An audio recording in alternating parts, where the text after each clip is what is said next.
your fucking spider, your spidey senses. You can't punch your way out of a mirror maze, bitch. Exactly. You can't punch your way out of a Mirror Max. The studio. Absolutely wretched. That is unbelievable. That is what I need, like, me as a non-comic person. And all things, of course, need to be tailored to me in pop culture.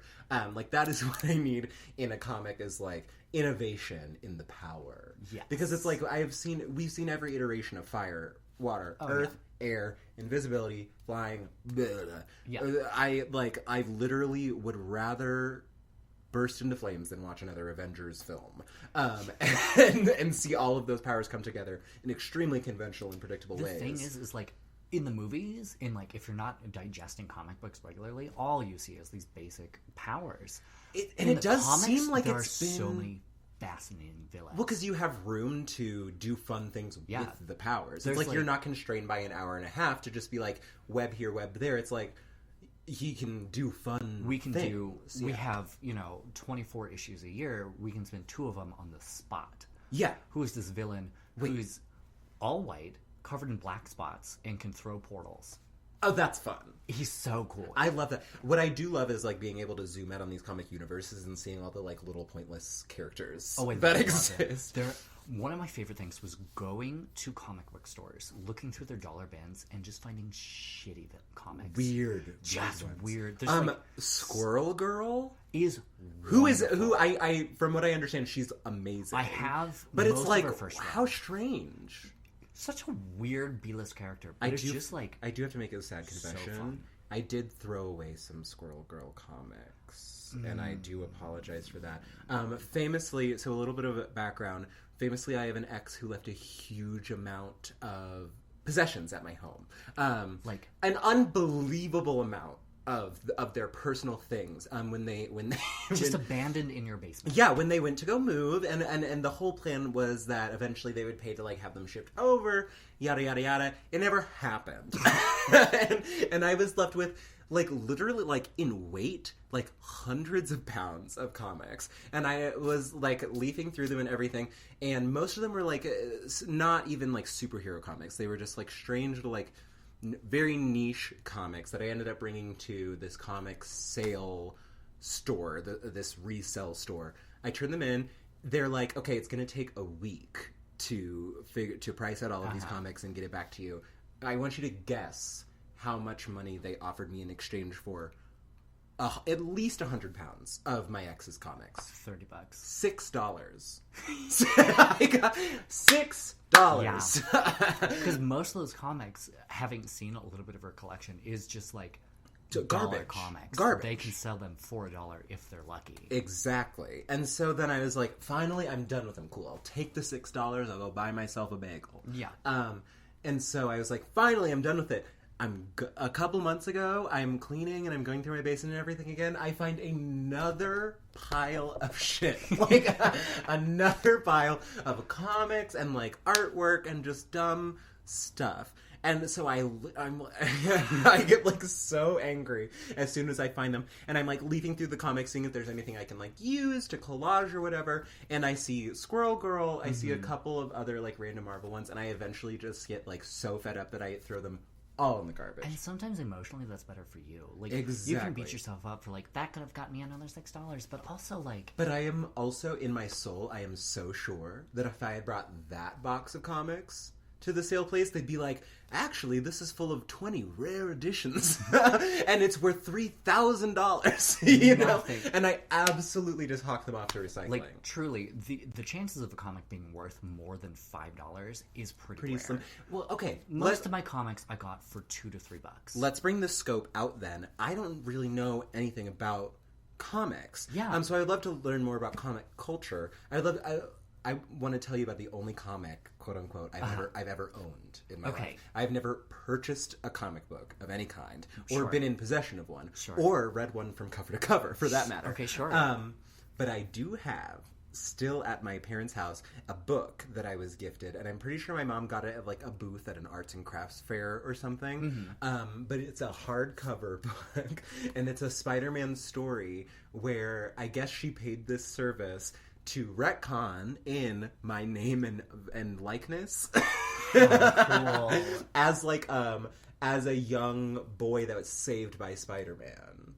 I'm So I think they like it's a service where you can kind of just give them your kid's name and pick a face, which I assume there's probably just like 5 different faces for different races. I can't imagine this being that in depth. No.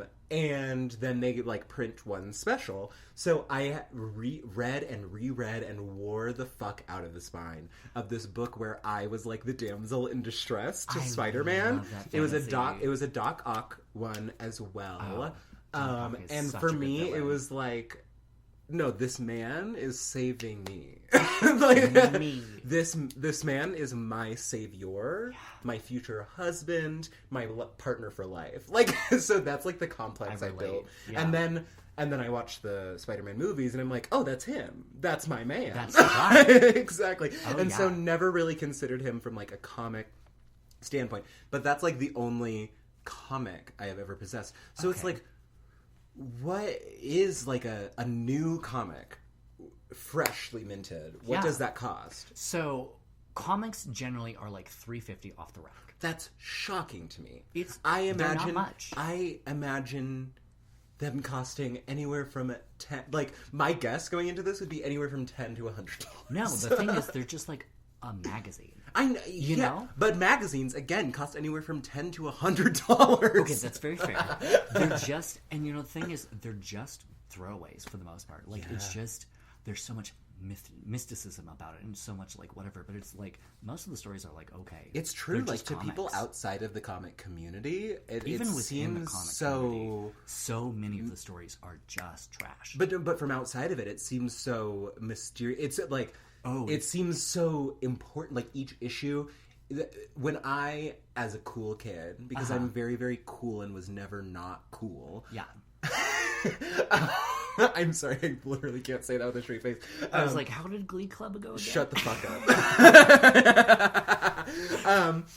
But as a cool kid, like you see like a bad example, but you see like the Big Bang Theory, you see the culture around comics, and you're like, and you imagine these kids are showing up to comic book stores at 9 a.m. to leaf through it all day in search of like something specific and deeply valuable financially and emotionally to them. And I guess that's the scope of like being a kid is like at the time a $3.50 comic is really financially and emotionally a huge investment. Yeah. So maybe I just have like that perspective on it. Yeah, so to tell you a little bit more about like how comic book collecting works, there are a couple of things that happen within a book. So The Amazing Spider-Man is Spider-Man's main book. Mm-hmm. That's his main title. But he also has Peter Parker Spider-Man, The Webs of Spider-Man, Friends of Spider-Man, Spider-Man, Friendly Neighborhood. Spider-Man, to Spider, to Man. Yeah. You know, Boys to Spider to Man. God damn it.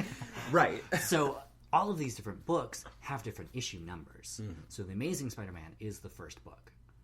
And that goes from 1 to, I think we're on issue like 800 something now. Jesus. What's difficult, though, is that it's all in numerical order, but right around 2000, Marvel was about to go bankrupt in a last-ditch effort to... Really? Yes. That's just so strange, considering the titan that Marvel is now, and granted they were bought by Disney, but like it's so strange to imagine a time almost went out when they were close to bankruptcy. That's crazy. So what they did was created new number ones for all of their comics. So Captain America, Spider-Man, everybody, nothing changed except for the fact that they kind of like rehashed everything renumbered and just renumbered them for and money. So you guys aren't just nerds, you're chumps. Yes. Yes, we're just stupid. Now, That's the new crazy. number one I got for $8. Oh, and that's expensive for a comic. It's a little more expensive. Okay. Yeah. Like, it didn't last. Did Marvel go bankrupt? No. So it must have worked, but like... It must have. And the story was bad. Yeah. Oh, it was so bad. So I guess, like... What were movies like the saving grace for Yes. comics? I feel like I'm asking the most basic questions, and I'm so culturally behind. But it's like A lot of movies it, I saved really don't- comics. Then Yeah. Which, okay. Like, having that first Iron Man movie reignited this huge interest in comic books again. Oh, Iron Man was the first one. It was, yes. Because I remember there wasn't Iron Man, but Iron Man wasn't before the Tobey Maguire Spider-Mans. No. Because those must have been the first, right? No. Because Spider-Man has had movies since the 60s.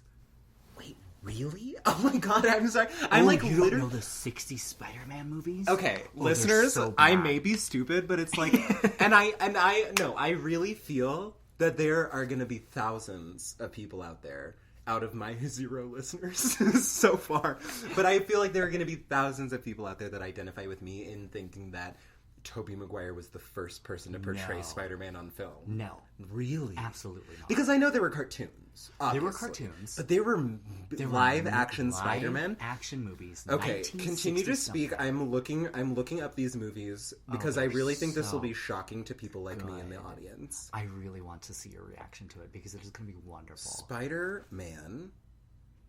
I always forget there's a dash in the name. You know, yeah. I set my phone because, you know, there are so many different issues, and when I was cataloging them, I was tired of typing Webs of Spider-Man, Amazing Spider-Man, so I set all of them to shortcuts. So if I type ASM, it lengthens to the Amazing Spider-Man on my phone. Same with Web of Spider-Man, same with Peter Parker, Friendly Neighborhood Spider-Man, same with Spectaculars. It's a whole system. Yeah. You know? Yeah, it is. It's a lot. It's a labor of love. So collecting comics, you kind of have... I'm so shocked by everything you just said. Fascinating. Because none of this, I was prepared for getting into it. I thought you just collect Spider-Man comic books and you get a couple and you're good. But meanwhile, listeners, I'm sitting next to... Let me count. 1, 2, 3. I'm sitting next to a minimum of 15 huge boxes full of mint condition comic books. They're not mint condition. Well, mint condition implies a certain level of condition. So there is a comics grading, CGC. Oh, Jesus Christ. Welcome to the comics grade, episode. I love this. They'll grade your comics from a scale of 0 to 10. And depending on what the condition of your comics is, that can increase the value of it. Because some comics, they're called key issues, where... You know, Amazing Spider-Man 259 is just some fucking comic book where it's just like they printed it because it's a story and they want to sell magazines. But like issue New Mutants 295 is the first appearance of Deadpool. Fun. So I have that one. I bought it just before the movie came out as an investment.